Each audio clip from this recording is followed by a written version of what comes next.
Dalam nama Bapa dan Putra dan Roh Kudus, amin. Allah Bapa di surga, kami mengucap syukur dan terima kasih bahwa kami boleh Kau ajak untuk mengikuti, menjalankan apa yang menjadi kehendak-Mu dalam diri kami sehari-hari. Bantu kami ya Bapa untuk semakin memahami kehendak-Mu yang merupakan suatu tugas dan tanggung jawab kami, membagikannya kepada, mengembangkannya seperti yang Kau kehendaki sendiri. Terpujilah namamu kini dan sepanjang segala masa. Amin. Para saudaraku terkasih dalam Kristus, kita semua berharga di mata Allah. Kita semua wajib mengembangkan, membagikan apa yang Tuhan berikan dalam seluruh hidup kita. Kita mengenal istilah talenta. Hari ini perumpamaan yang hampir mirip bicara tentang mina, tentang uang yang harus dikembangkan berlipat ganda. Dan tentu saja ini merupakan suatu tugas dan tanggung jawab kita untuk mengembangkan semaksimal mungkin. Tetapi mina yang dimaksudkan bukan hanya soal uang, lebih daripada itu.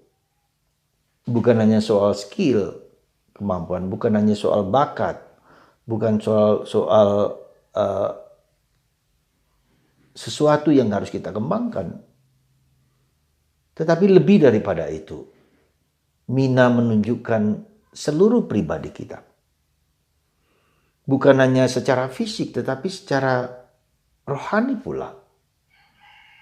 Bukan hanya secara kemampuan, waktu, tenaga, kesempatan, tetapi juga seluruh diri kita, pribadi kita.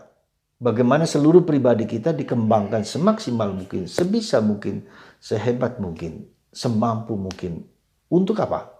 Kebaikan, orang bilang kemaslahatan banyak orang. Itulah yang sebetulnya Yesus minta kepada kita, supaya kita tidak pernah berhenti untuk bertumbuh, untuk berkembang, untuk membuat kita memiliki apa? Memiliki keutamaan-keutamaan dalam diri kita. Apa saja bentuk-bentuk keutamaan yang harus kita kembangkan? Bisa macam-macam. Jadi saudaraku terkasih dalam Kristus, sekali lagi, mina bukan hanya soal uang, tetapi soal bagaimana kita menumbuhkan keutamaan, kebajikan-kebajikan hidup kita yang harus semakin bertumbuh, semakin berkembang. Nah, dalam arti tertentu bisa kita katakan misalnya keutamaan apa? Untuk keutamaan rendah hati, ya, melawan kesombongan kita. Untuk keutamaan sederhana, hidup yang sederhana. Tidak berlebih-lebihan, tidak mewah-mewah yang hebat. Untuk mengatasi keserakahan kita. Kemudian untuk murah hati. Ya.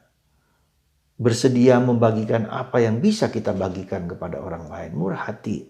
Ya, untuk melawan kecenderungan kita yang yang kikir. Ya. Kita memiliki juga disiplin diri, ya, keteguhan dalam menjalankan sesuatu, mengatasi kemalasan kita. Kesombongan kita atasi dengan kerendahan hati, mudah mengampuni, mudah memaafkan. Kemudian juga cabul, belajar untuk berpikir murni dalam hidup kita, bersikap murni dalam diri kita. Ya. Kemudian juga kita iri hati, mengatasinya bagaimana? Ya, untuk bisa memahami, mengerti, untuk bisa tidak mudah membandingkan diri dengan orang lain. Ya, jadi banyak hal, saudaraku terkasih. Jadi yang perlu kita bangun adalah bagaimana kita bisa membangun hidup kita berkeutamaan, ya, berkebajikan dalam diri kita. Kenapa ini menjadi tugas penting dalam diri kita? Karena tugas kita adalah pertama-tama untuk memiliki puritas cordis, kemurnian hati. Ya, kemurnian hati sekali lagi. Kemurnian hidup.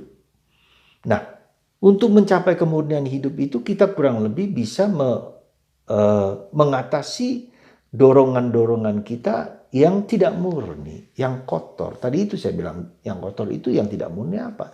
Ya dosa.